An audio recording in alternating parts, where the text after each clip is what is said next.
Look at this scene. These characters are being attacked by Hellpigs. The fight seems uneven, yet they are holding their own. This badass woman is holding the line, but just as it seems she might prevail. Then this enraged man intervenes, and suddenly... Wait, what just happened? The main characters who were just introduced have been wiped out. What happens now? Primal's third season follows a simple but very effective formula to keep the audience hooked. That formula goes like this: high expectations, higher frustration, unexpected triumph, and then it finishes with a highly rewarding feeling. And you might notice that this formula is shown in almost every episode from this season. That moment when our protagonist is found by this old man, right after he becomes a zombie, when he gets to this community of lepers, that's when he can finally belong somewhere. This guy that, for 2 seasons, had as his only friend a dinosaur. This is a moment of high expectation. You ask yourself, what is gonna happen right now? Is he gonna join this community? Are these gonna be the next main characters? Then, this is broken by a higher frustration. This hope is threatened. You feel like what you're hoping for might be slipping away. And after that, something unpredictable happens. Well, not really unpredictable. An unexpected triumph. Against all odds, the hero manages to defeat these villains, which comes to a highly rewarding feeling. It's a high reward compared to what you get on most shows. There's something more rewarding in shows that have the courage to sacrifice its main characters. You feel like those who stayed alive had to overcome something truly threatening. But this rewarding feeling in these shows is one that also comes with a melancholy for who was lost on the way. The heroes win against a real threat, but this comes accompanied by a frustrating feeling. A perfect metaphor for someone gone, but still present, is a zombie. In most stories, becoming a zombie is a curse. You lose your mental faculties, your motor skills, but mainly your capacity to feel emotion. It is frustrating to exist like that, if you think about it. You can't understand what is going on, much less express what you're feeling.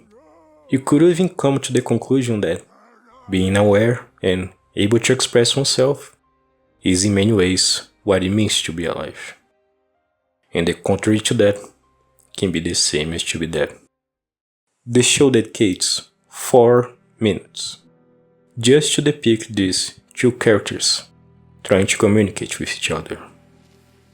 Only for Zombies Part 2 demonstrate that it has no idea what is going on.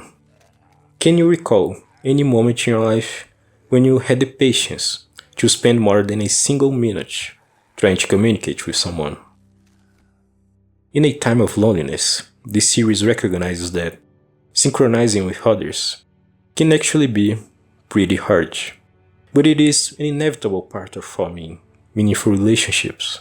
It's just as frustrating to watch someone become an inspiring hero only to be devoured seconds later, with such an indifference that it feels unfair. What does strength mean in a world like that? Is it to be just as cold and indifferent? Simply existing in a world shared with others is gonna be frustrating at times. It is hard to co-align with so many different views, to communicate with so many different people, trying to be accepted in a world with a narrow idea of how a person is supposed to be. But it can start to make sense if you stop.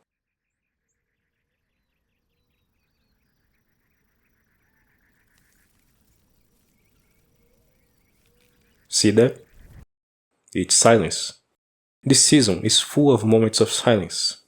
You turn on your TV to watch this action cartoon and you get these moments of silence.